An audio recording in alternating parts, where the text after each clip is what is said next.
In this update, we're going to be taking a look at the longer range and some of the things that I'm seeing as we head deeper into winter. So here's where winter stands so far in the first couple of weeks of December, and it's been predominantly a tale of two winters. I mean, if you live out west, you're seeing above average, if not well above average at times. But mostly the colder air has been on the eastern side of the lower 48 with that cross polar flow that's been in full effect. We've been seeing shots of colder air and some Arctic air at times dipping all the way down into the deep south. And ironically, the coldest anomalies have been into the Ohio Valley and much of the Tennessee Valley and well into the Carolinas and even all the way down into Florida, what you would typically see for a normal December. So if you are new to the channel and like detailed weather breakdowns, hit the subscribe button and you're in. You get all my daily content on this channel, and I would love to reach 250,000 subscribers by the end of the month, and you can help me get there by subscribing to the channel and following all my daily content. So here's the latest update on the Enso, and predominantly the latest update from the Climate Prediction Center has been hinting at that kind of a more of a weak La Nina, if not Enso neutral. We haven't really seen the predominant view of going deeper into La Nina. If anything, it's a very weak La Nina, and it's more on the neutral side. So basically, it's not been your cookie cutter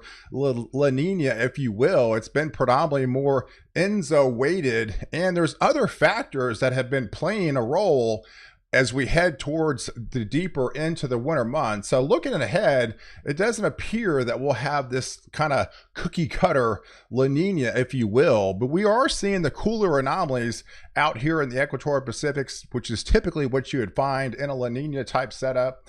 Essentially, that shuts off the subtropical jet. So the subtropical jet is not very active. In fact, it's very weak right now. We still have the warm blob out here in the Pacific, but notice the cooler waters that's been really highlighted just south of Alaska and you know, outside of British Columbia.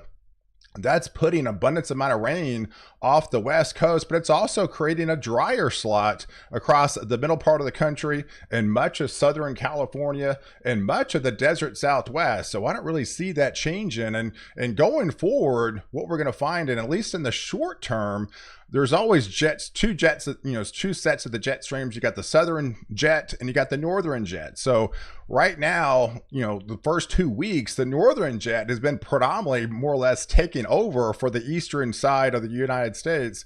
But in the short term, for the next couple of days, or at least the next 5 or 6 days, we're going to be seeing the much more southern jet start to take over as the polar jet starts to retreat back up into Canada. We're going to be seeing more of a kind of a zonal flow across the U.S., and that jet stream is going to lift kind of well north. We saw as it does, we're seeing the transition this morning with the warmer anomalies coming from the deep south and running into that Arctic air, and which is creating the ice storm around Iowa, those areas into Minnesota, just very dangerous travel. So we're seeing the transition with that more active southern branch of the jet stream.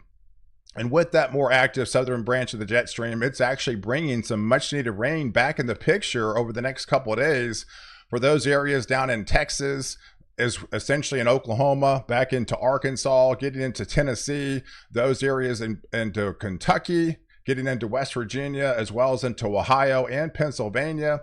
You get the northern, the polar jet alive with the weak La Nina coming alive. We're still bringing those above average rains, which you have been seeing at least along the coast from Washington and Oregon and to northern California. But all that changes as we head into the middle of next week and heading into next weekend with another shot of Arctic air coming in from Canada. We'll have the same cross-polar flow coming back into play, and you can definitely see it goes back to exactly what we've been seeing for the first 2 weeks of December, with the well above average temperature anomalies for the west and the well below average temperature anomalies. And we'll also be watching a snowstorm trying to develop off the East Coast for that 20th, 21st, and 22nd time frame. And there's essentially the dip in the polar jet as that comes back. The southern jet starts to retreat, and that's going to bring the colder anomalies all the way down to the deep south. So expect another deep, hard freeze all the way for you guys in the southeastern states, all the way down into parts of Florida. You're going to be seeing a freeze with this system. Further north, definitely some very cold, if not Arctic air coming back in the picture. And we'll be looking for that snowstorm looking to develop for that 20th, 21st, 22nd time frame. But beyond that, we are going to be seeing a little bit of retreat. Of course, the west stays west as we head towards your Christmas time frame. So we're still going to be seeing that ridge of high pressure predominantly like what you have seen in the first half of December. I still think that's going to be alive for the second half of December, and it's going to moderate towards the central part of the U.S., but still the coldest anomalies, ironically, are where they've been for the first 2 weeks, is where they're going back here into the Carolinas and into Florida. As far as what you would normally see for this time of year, you're going to be seeing the well below average temperatures for that area, but it's still going to be pretty cold if you live east of the Rockies with that other shot of Arctic air moving in. So beyond that, what we're looking at in some of the longer range, while we likely try to warm up in the days after that Christmas time frame, we're going to be looking way up in the stratosphere. Now, this is something we look at this time of year is the polar vortex. And whenever we see a kind of a more of a circled based polar vortex, it's more of a strong event, and all the Arctic air is kind of bundled up in the Arctic. But when we ever start to see some of the elongation, the kind of the stretching of that polar vortex, that's when we can start to see hints of some of that polar, Arctic air dropping down from the Arctic. And that's exactly what we're looking at, as we head towards that December 22nd, December 29th time frame as a potential stratospheric warming event. And if that does occur, it's typically about 70 to 80 below zero up there into the Arctic. And when something like that occurs, you typically get a pretty big spike up in the Arctic. Those temperatures drop to actually 0 degrees, and that cold air, starts to dislodge or starts to go over the poles and drop through the mid latitudes and funnel down into the lower 48. Now that process could take a couple of weeks. We actually saw one of these last year, and it didn't arrive until the middle of January, and some hints at the similar time frame this year, because in the days after Christmas, after we see that Arctic blast come through the deep south and all the way down to the southeast, after that pulls back, it does appear that we're going to be starting to relax with that polar jet, and more of the southern branch of the jet stream is going to take over. So we should see a fairly significant warm up for the lower 48 into the days leading to after that Christmas timeframe, while that stratospheric warming event is potentially taking place.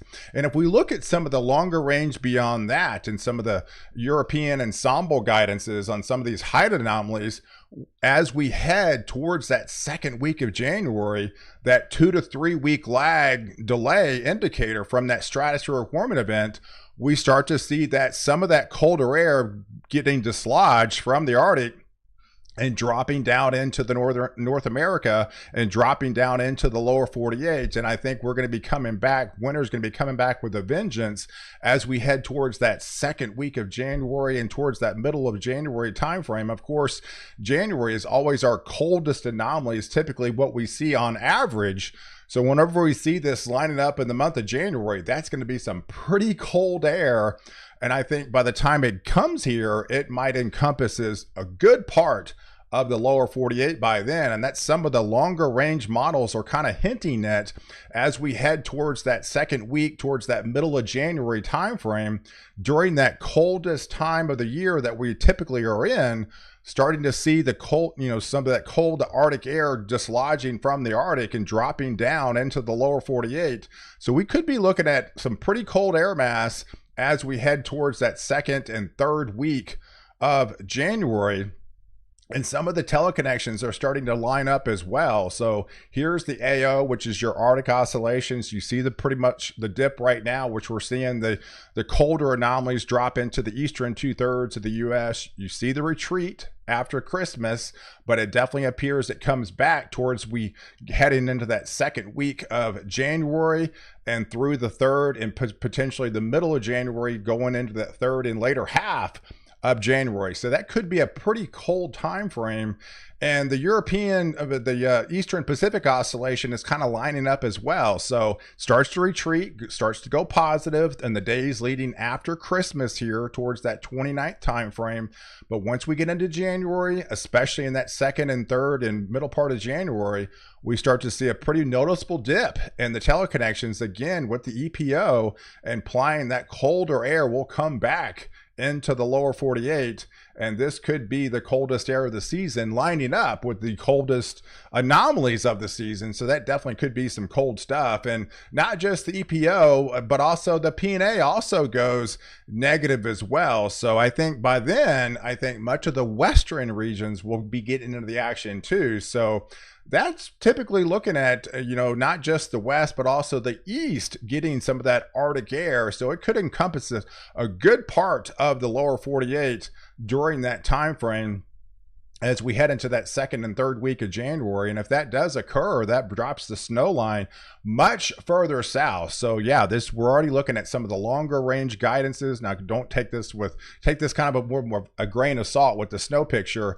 but more or less it's hinting at that cold Arctic air coming down from Canada through the stratosphere, through the mid-latitudes, dropping down into the lower 48, and that would likely put an abundance amount of precipitation back into the picture of the lower 48, mixing in with that Arctic air coming in from Canada. So that could be a not only a very cold time frame, but also a very snowy time frame as well. So guys, I appreciate you guys watching.